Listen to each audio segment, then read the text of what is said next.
You are about to listen to another episode of That Sports Guys podcast, hosted by Craig Forrestal. Find Craig on Twitter at that_sports_guy. The That Sports Guys podcast is proudly featured by NFL Draft Diamonds, your draft coverage king. So sit back, relax, and enjoy some football talk. Hello and welcome to another episode of That Sports Guys podcast. I am Craig Forrestal. You may know me from Twitter as at that_sports_guy. But this evening, it is all about the Richmond Spiders and linebacker Tyler Dressler. Tyler, what's happening on your end? What's up, Craig, man? Just got back to school, getting in the rhythm of things, and just happy to be back around my guys. So, hey, awesome. I'm glad to hear that it's filled with positivity. And Tyler, I want to jump right into our recording. And what's it like growing up in Covington, Virginia? Because I know a couple of places in Virginia, but Covington, not so much.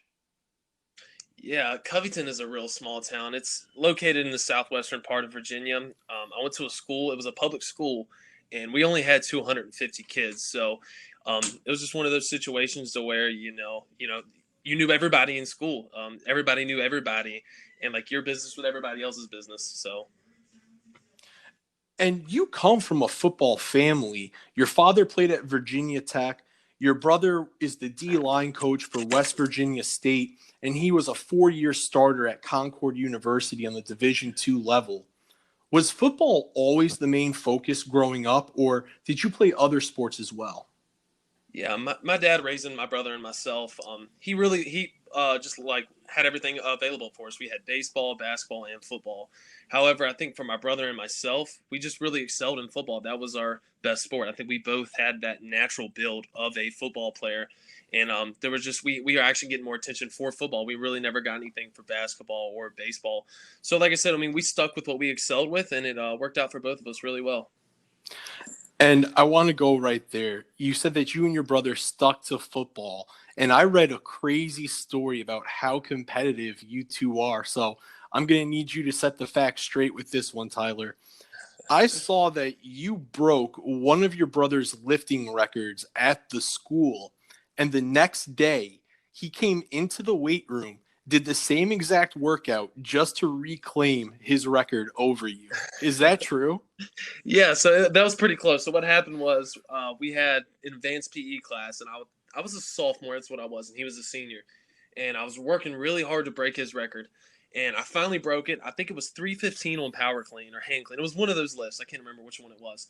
And I was really excited and really pumped up. And Derek was actually coming in to that class next period. And as he was coming in, I was like, yo, Derek, I just broke your record. Come to find out, he was having a really bad day. He was not happy about it whatsoever. He doesn't even warm up, goes in there, puts an extra 10 pounds on, flips it up easily, gives me a stare, and walks right out. And I'm like, all right, well, that's, just shattered all my pride that I had. It ruined the rest of my day. But, yeah, that was definitely pretty accurate.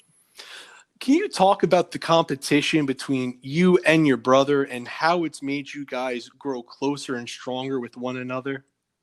Yeah, for sure. Everything growing up has always been a competition. And, I was 2 years younger than my brother, and I would always hang out with his friends. I always wanted to hang out with Big Brother and do what he was doing. And when I did, we would compete. We played on the field. We would play paintball and airsoft. I was always competing. I grew up in that type of environment.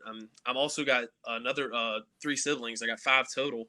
And we always just grew up competing with each other. That was the environment I was in. So it really played beneficial to me, especially when we got into our older college days. Competition is everything in college football. So just really to grow up in that type of environment has really benefited me a lot. And now I got to ask you, because you did say that your brother's a couple of years older than you, and he's the D-line coach at West Virginia State. So when you guys are talking ball nowadays, does he go coach mode on you, or is it still just two brothers chopping it up? Yeah, it's more of just two brothers chopping it up. It's more or less just bouncing ideas off of each other. I'll explain some of my things of what we do in our system, and then he'll explain some of the things that he does in his systems, and we'll both switch. What are some different keys? What are some tendencies? What does this team like to do? What does this team like to do? So it's really just bouncing ideas off of each other and really just making each other better. And you touched on the size of your high school. roughly 250 students or so. How did that impact your recruiting? Did you need to do the summer circuit? Were you heavy at the exposure camps and the summer camps at the different colleges and all the different events that they have throughout to help students and high school athletes get noticed by college coaches? Yeah, it was one of them things where my brother and I, every single weekend, we were going to a different football camp. We would travel the entire East Coast with my father, and it was just somewhere new every single weekend. And we knew that being from a small school, like we had to prove ourselves at a higher level. We had to compete with these guys from the bigger schools, and luckily, it paid out for both of us. So. Now, if I can just ask you about those road trips, what was the furthest away from home that you traveled for one of those camps or events? So actually, my brother and I were in Boston for Team USA. I'm not sure if you're familiar with them. Yeah, we went all the way up to Boston, and it was like a 2 week. I think it was like a 2 week long process. My brother was there, and I was actually in Canton, Ohio, for my Team USA. So I was able to go to his, and then the following week I went to mine. So that was, yeah, I think that was the furthest that we ever traveled.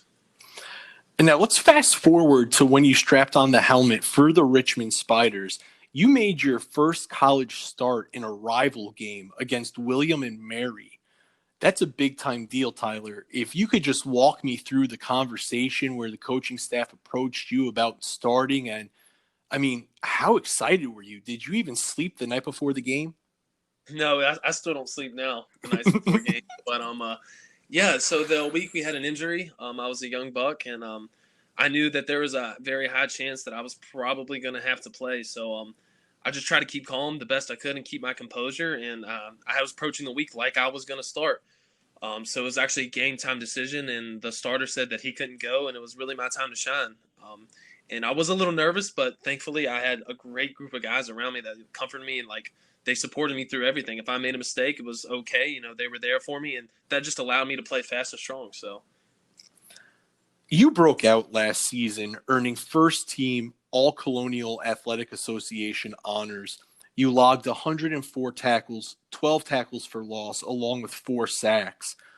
Tyler, what contributed to you finding such comfort in your role last season, and how do you build off of that? yeah, I think it's two things. One is my coach. My coach, I think he's the best in the FCS. Coach Wood, he does a phenomenal job at what he does. I mean, he'll have one-on-ones. I mean, he'll stay up till 2 a.m. if he has to figure out a play. He's that type of guy, and he cares about you on the field just as much as he does off the field. So I think that's the first thing. And the second thing is just having a great group of linebackers that I'm surrounded by. I got guys that are going to go in the weight room and they're going to push me every single day. I got guys that want to go on the field and do extra work constantly. Like, we understand that competition factor, and we always want to win championships. That's our mindset. So I think a combination of both of those things just allowed me to have my breakout season. To build upon that, COVID is obviously a big deal right now, but there's a lot of time. And that time, I believe, is something that you have to take advantage of. You can learn the defense. You can always get bigger, faster, and stronger. There's so many things that you can build upon to perfect your craft. So really just taking advantage of that. And like I said before, just having those assets, those guys around me have really allowed me to do what I've been able to do. And Tyler, you also have contributed on special teams throughout your career with Richmond. Can you discuss the pride that you take in playing special teams? Yeah, I think special teams is huge. And for one thing, I believe it sets the tone. That very first play, who's going to get hit first, who's going to hit the other person in the jaw is going to set the tone for the entire game. And just being able to do that, and then also I think special teams allows for momentum changes. Big plays can happen on special teams that changes the momentum of the game. So just a combination of those factors, really, you have to take pride in special teams. And Tyler, you talked about how you can improve, with the whole COVID-19 situation and still work on your craft. But I want to ask you, how have you been able to maintain a clear head and stay focused? Because we've gone from a fall season to no fall season. We've heard rumblings about a spring season. There's been debates about whether or not this year's senior class should receive additional eligibility as a result of COVID-19. Just how do you stay focused with all that noise? Yeah, at first it was extremely difficult. I mean, to tell any student athlete that you're not going to be playing the sport that you love is pretty difficult. However, I'm pretty sure with the NC NCAA's guidelines now that you can play in the spring and without any repercussions, and then to be able to play in the fall a full season is actually huge. And I think it's actually a blessing in disguise for multiple reasons. For one, like I said earlier, it's time to perfect your craft. But in other words, that's more time for me to play in the spring and then play in the fall. That's just more film for me. That's more film that I can post if I wanted to go to the next level. And I think another thing is that's actually a chance for me to further my education. Having that time in the fall and maybe that spring maybe I can get a master's out of it. That's something I got to discuss with my coaching staff. But yeah, I mean, like I said, it's really difficult, but I think we're making the best out of the whole situation. And I want to stick there with the education factor. As I was doing my research, I saw you had the opportunity to study in Spain for about 6 weeks. Tyler, could you share what led to that opportunity and just how was it spending a full 6 weeks in Spain? Yeah, so the University of Richmond actually provides a study abroad opportunity for the athletes. Richmond is a phenomenal school, and like I said, I'm really blessed just to go there, and the opportunities and resources they provide are they're plentiful. They're everywhere, and I took advantage of the situation. So me and I think, it was 2 other football players, and then there was a handful of other student athletes. We had the opportunity to go to Spain. Foreign language is a requirement at Richmond, so I got that checked off, and I was able to immerse myself in another culture, which is huge. You don't get that opportunity at a lot of other schools.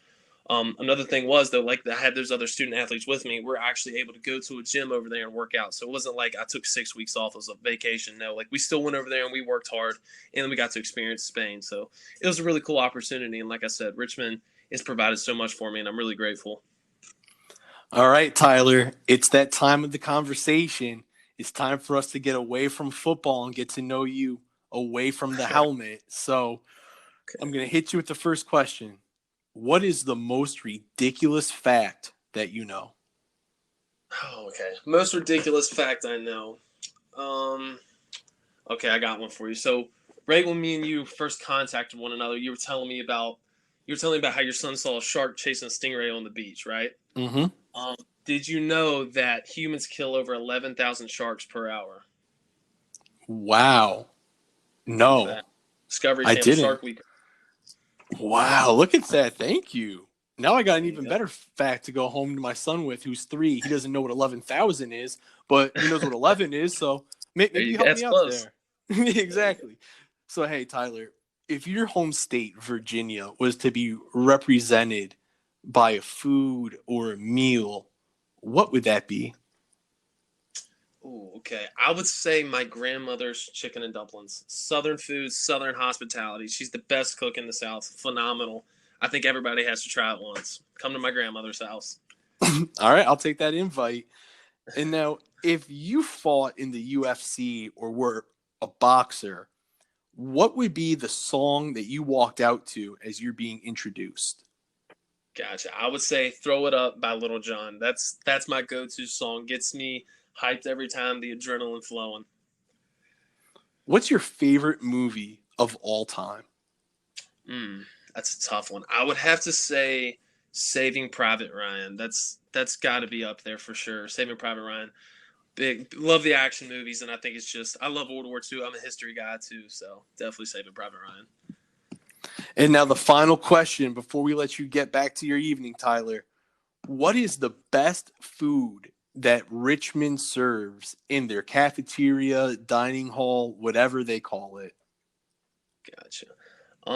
So they actually have events where they'll bring in like different cultures, like in different months and stuff. It's actually really cool.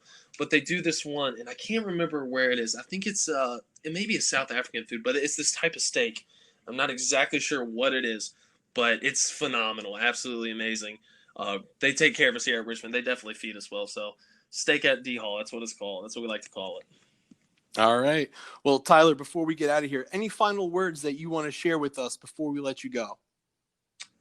No, nothing off the top of my head. Go Spiders. That's about it. Hey, and you know what? That's the most important thing. Go Spiders. Ladies and gentlemen, until next time, that's Tyler Dressler. I'm Craig Forstall. Stay safe and be easy.